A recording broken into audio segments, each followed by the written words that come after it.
I'm so tired of having non-stop conversations about what the Bible says. What standard are you pulling from to determine this is good and that is bad? You're either on God's side or you're on Satan's side, the world's side. There is no middle ground. The earth shall be filled with the knowledge of the glory of the Lord, as much as the waters cover the sea.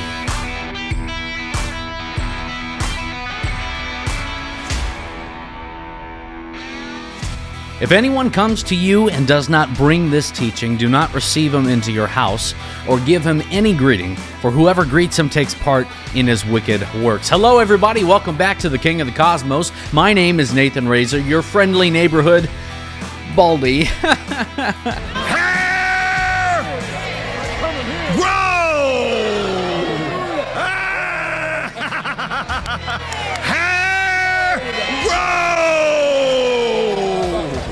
Thank you for joining us today. I hope that these lessons bless you a whole lot.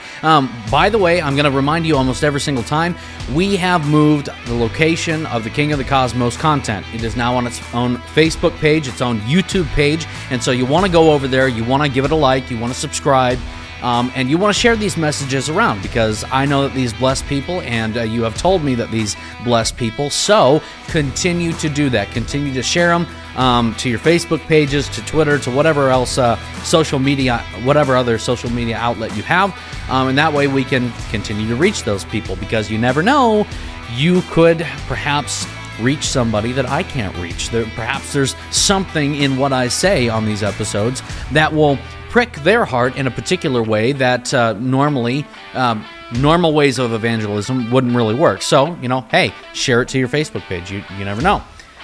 So we have some things to go ahead and talk about today. I really want to cover 3 subjects today, and it's gonna be a fun episode, because we just have to cover what everybody has been talking about this entire week.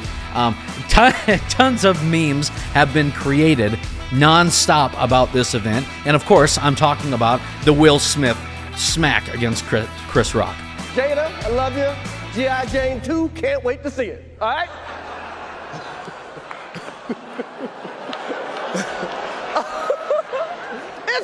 That was a nice one. Okay. I'm out here. Richard. Oh, wow. Yes, it's the smack that was heard around the world. Yeah, it shocked a lot of people. It really did. And what we want to do is we want to look at this from a Christian perspective. And I'm really getting to a certain point in this whole controversy, but we want to look at it first, okay? So when we look at something like this, at first when I saw the video, I did not know where I stood on it. I didn't know morally what to think about it at first glance. But after thinking about it, I think I know where I stand on it. And, Christians should always do that. Think about things. Don't just open your mouth and start talking. Actually know what you're saying. Make sure you have thought behind it. So I've thought about it, and I wanted to give a Christian perspective on what he did, because Will Smith himself claims to be a Christian man. Are you a man of faith? You can't. Do you love the Lord? You can't get where I get if you don't love the Lord. Exactly. You don't. So he claims to honor the Lord and everything like that. But let's look at what he did. So at first, in the video, Will Smith, he goes up. Well, he doesn't go up first. He's looking at Chris Rock, and he's laughing at the joke that was made, okay? And you look over at Will Smith's wife, and she's clearly not having it. She's clearly not happy about it at all. And the camera cuts over to Chris Rock, and at that point, it's probably assumed that he looks over at his wife, realizes that she's not having a good time, and then proceeds to storm the stage and smack Chris right across the face. So, brings up the question, okay? The biblical question. And you might get an answer that you don't want to hear. I'm just going to say that right now. You might get an answer you don't want to hear, but I'm going to give it anyways, okay? Was it right for him to do that? Now, I am a red-blooded male, okay? When I love somebody, God forbid somebody in the future defames my wife or, insults her, drags her name through the mud. God forbid that ever happens, but, it might happen. My natural inclination is to smack somebody across the mouth as soon as that happens. But I want to give the words of Jesus here, okay? Because my inclination, human beings' inclination, always different than God's instruction, God's righteousness, okay? This is in Matthew chapter 5. Matthew chapter 5, verse 39. But I say to you, do not resist the one who is evil. But if anyone slaps you on the right cheek, turn to him the other also. Okay, so remember, Middle East, everybody's right-handed. So if you're right-handed, how can you smack somebody on the right-handed cheek? The right cheek. How can you do that? Well, it's a backhand. It's an insult. It's not a physical assault in so much as you're trying to harm the person physically. You're trying to insult them. Jesus is saying when you're insulted, don't retaliate, okay? And I think that what Will Smith did was wrong. It was wrong to do that, even though he was defending the honor of his wife, okay? Totally get that. Totally get that. Don't think I'm Mr. Incompassionate here. No, I totally get that. However, at the same time, even though I'm saying that, even though I believe the words of Jesus and what he's saying, don't retaliate, do not take my words as saying that I am a pacifist. I'm not a pacifist, okay? I believe it is the Christian duty to stand up for life and to prevent the loss of life wherever we can. I don't think you're doing your Christian responsibility if you're just going to let that happen. That's where I stand on that. If somebody's going to, God forbid, attack my wife, guess what I'm going to do? I'm going to get violent and I'm going to protect, okay? Same thing with your children. You're not just going to let somebody hurt your children. No, you're going to defend them. That is a godly thing. That is a good thing, okay? But that's not what we're talking about here. We're talking about insults, as what Chris Rock did, and this is not defending Chris Rock either, because I think Chris Rock probably stepped over the line. Everybody knows whenever you get into the realm of comedy, you have to be able to take a few punches, because sometimes that's what makes comedy so, funny. But there seems to be some line where it ventures into the territory of unacceptable joking. Will Smith's wife has, that condition where she, basically lost her hair, okay?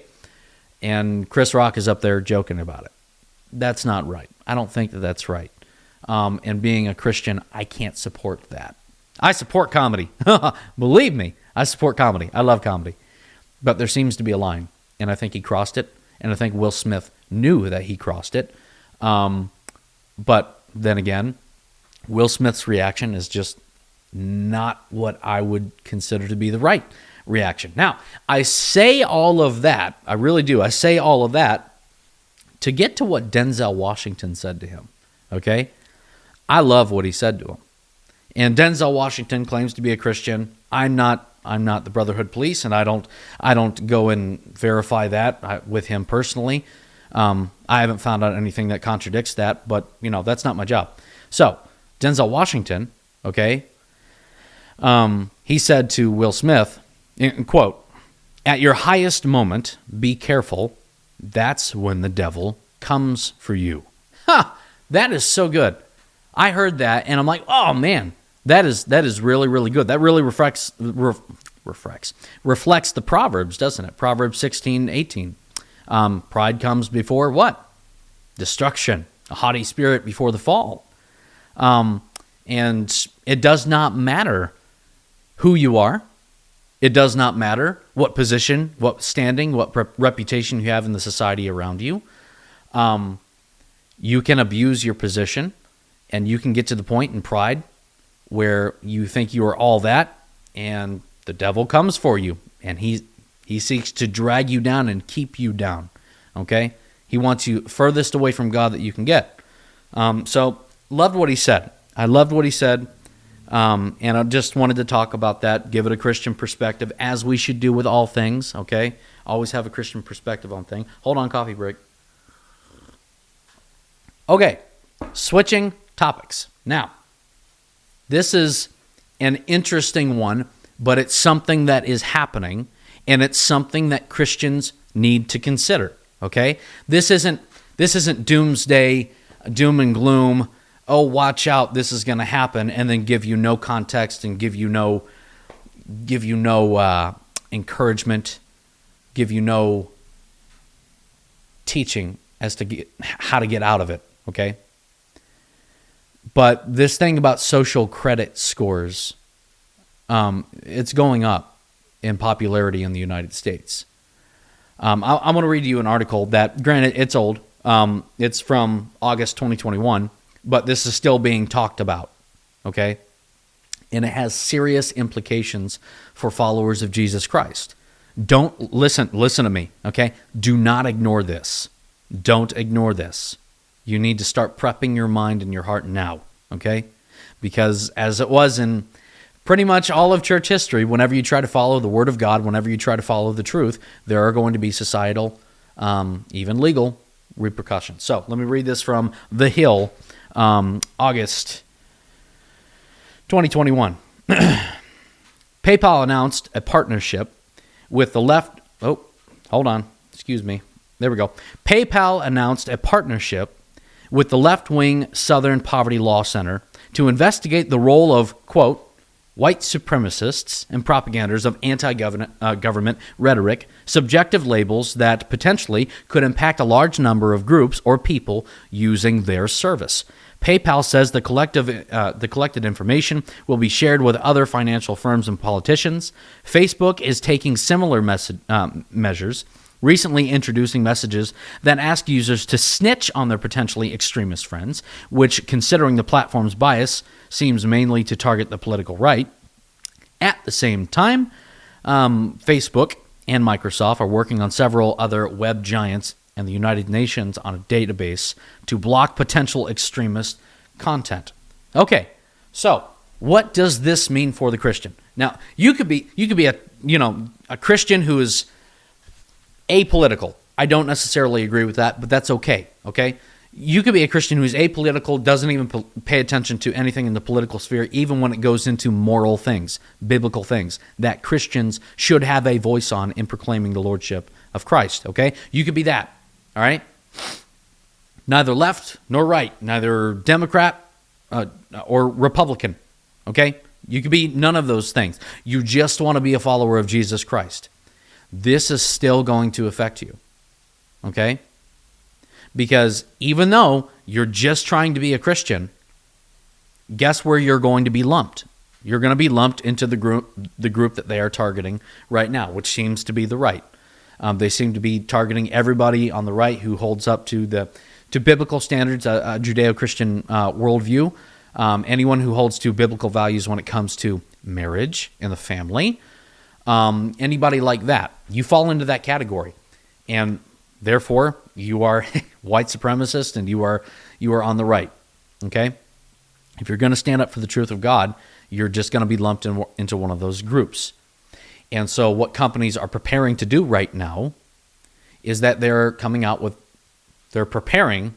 They're not coming out with them yet, but they are preparing the way for social credit scores. Now, what are social credit scores? So say that the government institutes an accepted mindset among the masses, okay? And how close you get to that, okay? How far away you get from that, you're measured against that truth is where your credit score lies, okay? So if you're more in line with the status quo, your social credit score goes up. Okay, and if you're further away from the status quo, whatever the status quo is, your social credit score goes down. And this means that potentially you could no longer enjoy the benefits of certain perks in society, like certain businesses, like PayPal, like Facebook, like Microsoft products, like certain restaurants, like certain methods of transportation. All of these things will be determined by your social credit score. Now, if you think that this is dystopian, you're right. Sadly, you're right. And if you think that this could never happen, you're wrong, because China already has a social credit score. China already has one implemented for its citizens. And the closer you get to the status quo of the communist Chinese government, proclaiming that Xi Jinping is God, essentially, and that Jesus is not Lord, well, your credit score will go up. You'll enjoy more methods of transportation, different restaurants and stuff like that. More things will be available to you in that society. More things will be. Sorry, there was something on my computer. But if you go against the status quo, those methods of transportation, those perks of society, certain things that you enjoy entertainment-wise, you no longer can have those things en masse. You can't, because you're denying the mindset of the government.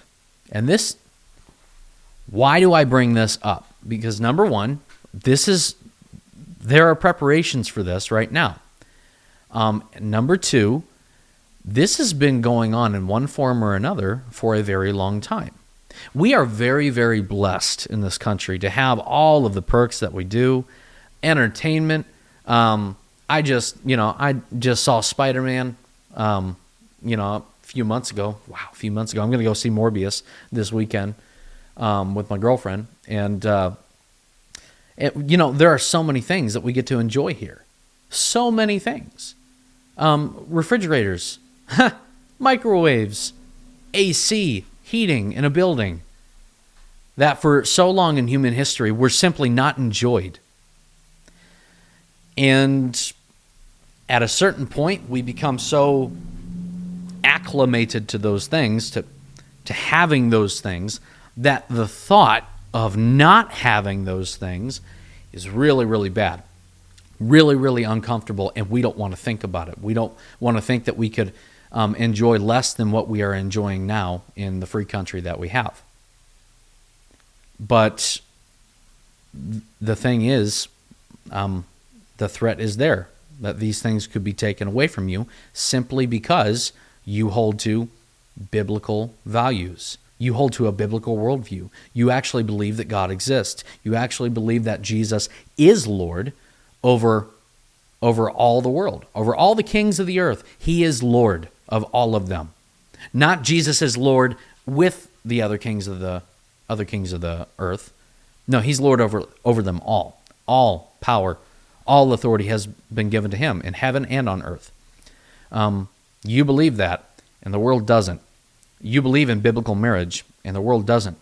You believe that life begins at conception, and the world doesn't. Okay?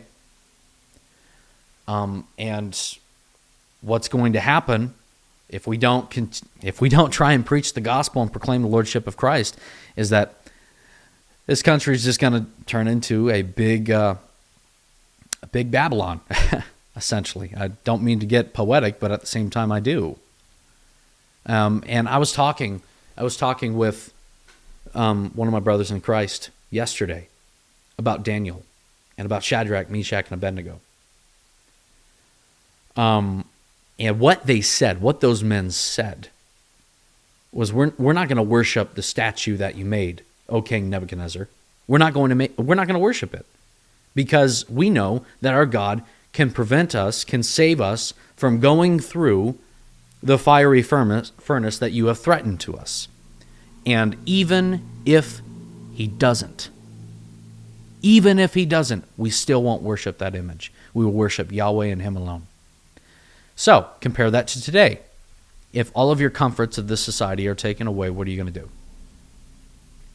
What if they come to take away your car and your house? What if they come to, God forbid, what if they come to take away your children? God forbid, but we know it's happened in church history. There's no getting away from that. What if they come to do that? You have to start meditating on that. You have to start thinking about that. What am I going to do? Am I going to stay faithful to Jesus, or am I going to capitulate to the desires of the satanic society around me in order to save my stuff? It's a good question. It's a very good question. And I think it's one that we need to start addressing more and more as we see more and more of this stuff happen. So, how do you think our brothers and sisters in China, how do you think their social credit score is? Down. Way down. Way down. So this is actually happening in other countries, and we can't think it's not going to happen here. How many times? And I guess I am asking my older brothers and sisters, okay? How many times have you personally thought X could never happen here, and then it happens here? How many times? I'm only 27, so I haven't lived through, I wasn't born in the 70s or the 50s and live up till now. I can only imagine, and I've had discussions with brothers and sisters in my office about how much things have changed in their lifetime. Things that you never thought would ever happen. Going further and further and further away from the biblical worldview. You never thought that these things would happen in society, and yet they're still happening. So don't think it can't happen here. Okay, so now, the last thing that we want to cover today on the program is something that's very, very interesting.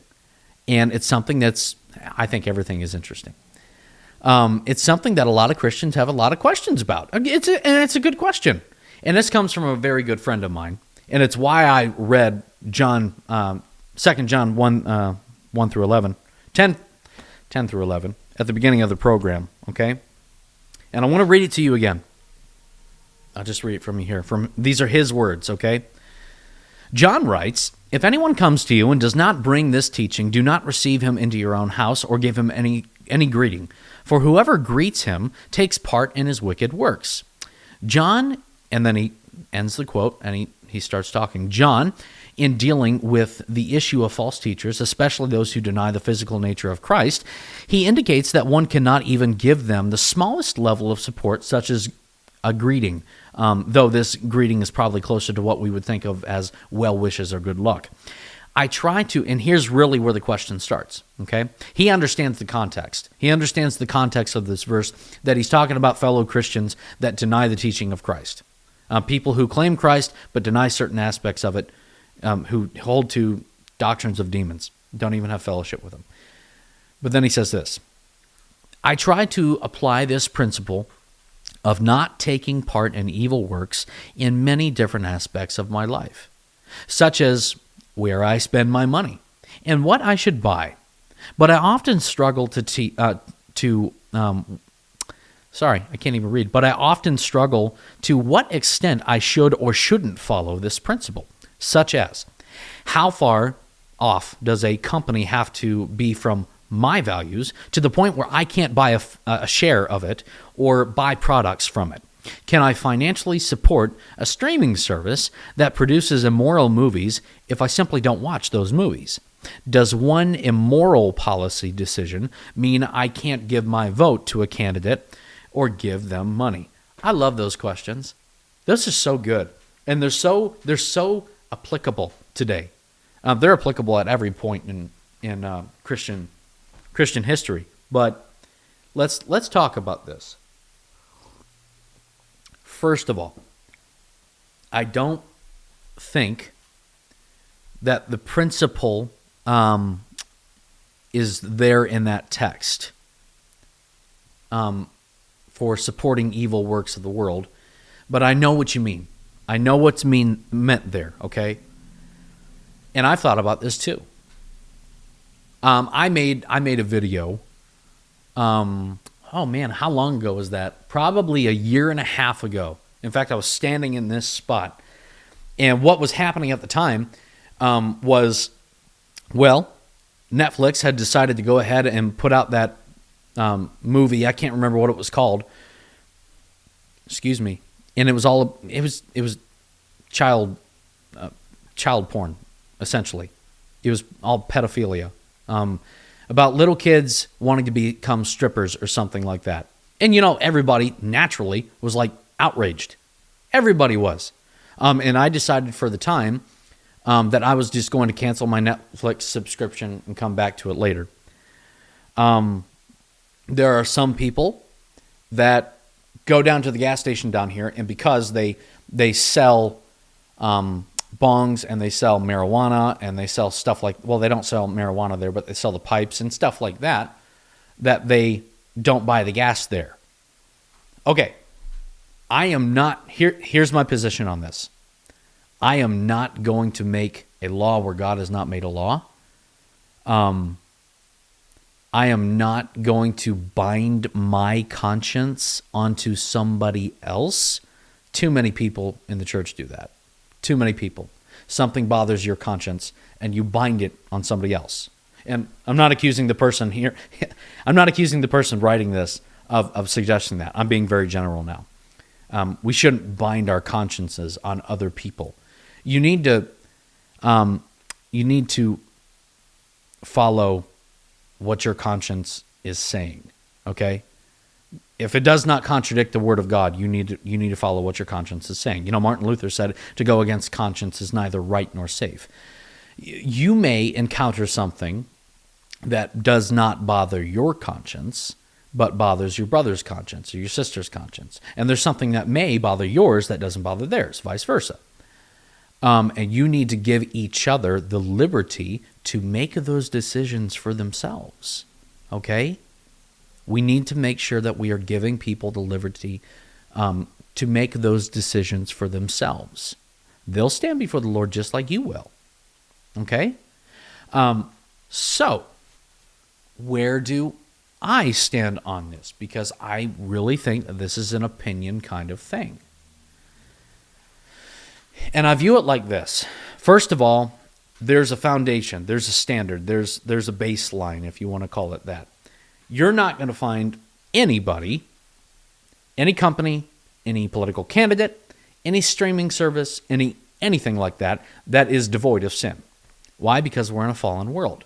There are sinful human beings here. And if you wanted to avoid that, well, you'd have to follow the advice of the Apostle Paul in 1st or 2nd Corinthians and, leave the world. That's not an option right now. You can't go anywhere and expect there to be no sin present when you're dealing with fallen human beings, sinful human beings, okay? You just can't. That's impossible. So you have to expect at least the baseline that you're dealing with a sinful human being in this business, in this streaming service, or something like that, and there's going to be sin present. There's no way to get around it, okay? So dealing with that, I think there are varying levels as to what is acceptable for me and what is acceptable for somebody else. Like, for example, just me personally, at this gas station down here, they sell pipes and stuff for smoking marijuana. I'm there for the gas. I don't care what they sell inside. Okay, I'm there for the gas. Walmart. How many of you shop at Walmart? Raise your hands. Yeah, you shop at Walmart. You shop at Meijer. You shop at a bunch of these bigger grocery stores. Okay, and if you were to trace where they get their money from, by people donating to them, or to other things that they donate to, chances are you're going to find something that you disagree with. Okay? Walmart gave money recently. I haven't looked it up, so I'm not even going to say it, but they gave money like a year ago to an organization I don't trust. Does that mean I stopped shopping at Walmart? No, not necessarily. Because I'm there for food. I'm there for maybe clothing or other things. Same thing with Kroger. Same thing with Meijer. Okay? And you have to bring this back to the first century, I believe. When you are in Corinth, okay, let's just say you're a Corinthian. You're a Corinthian Christian, follower of Jesus Christ in the city of Corinth. And any Bible student will know just how sinful Corinth was. It's pretty bad.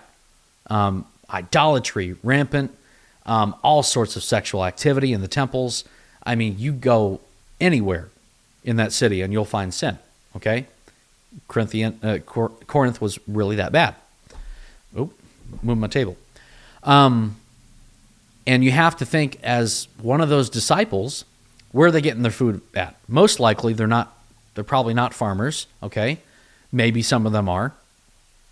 But you're probably going to the market area in Corinth where people are selling meat sacrificed to idols, and they're selling idols, literal idols of pagan gods, right there at the table where you're buying your spices and you're buying your meat and you're buying your vegetables and everything like that. Do you then not ever buy anything from the marketplace because they happen to be selling those things there? No. And Paul talks about that a little bit. Being the stronger brother, the stronger person in faith, you know that that's just, even if they sacrifice that meat to an idol, it's just meat. It's just meat, and it doesn't matter. But if somebody struggles with that, don't eat it around them. It's principles like that that I think of, that I go to. But there still is a line that can be crossed that I think is different for everybody. Like when it came to Netflix, okay? When they released that movie, I really can't remember that movie, about the kids, okay? And some Christians, they're like, okay, I'm done. I'm not going to support them anymore. And other Christians are like, well, you know, it's dumb what they're doing, but I'm not going to watch that movie. I'm paying to watch these movies over here. Same thing as a grocery store, same thing as the gas station down the road, and everything like that, okay? So I guess my advice is to just follow your conscience on that. You know what does not offend your conscience, and you know what does. So follow that. Let that be your guide in matters of opinion, okay? Because this is a matter of opinion. Because you can't go anywhere. You can't vote for anybody. You can't stream anything. You can't go to the store without encountering sin. You can't. And for any of us to act like we can is simply just wrong. Same thing when voting for a candidate, okay? Whoever you're voting for, it doesn't matter. Well, it does matter. Sorry, it does matter. I'm not getting into a political conversation right now, but you're still dealing with two fallen human beings, two or three, or whoever the candidates are. It's the same thing. So you need to find out. That's my answer. You need to find out what offends your conscience and what doesn't, okay? You know what you're going into the grocery store for, regardless of what they support. You know what you're going to the gas station for. You know what you're going into any streaming service for. Okay? So make your decision based on that. And I think that's going to be the end of the episode. So I hope that any of that has blessed you. And I hope that you all have a very good day. Please, once again, like the video, share the video, subscribe on the YouTube page, and I guess I will see you all later. Take care, and God bless.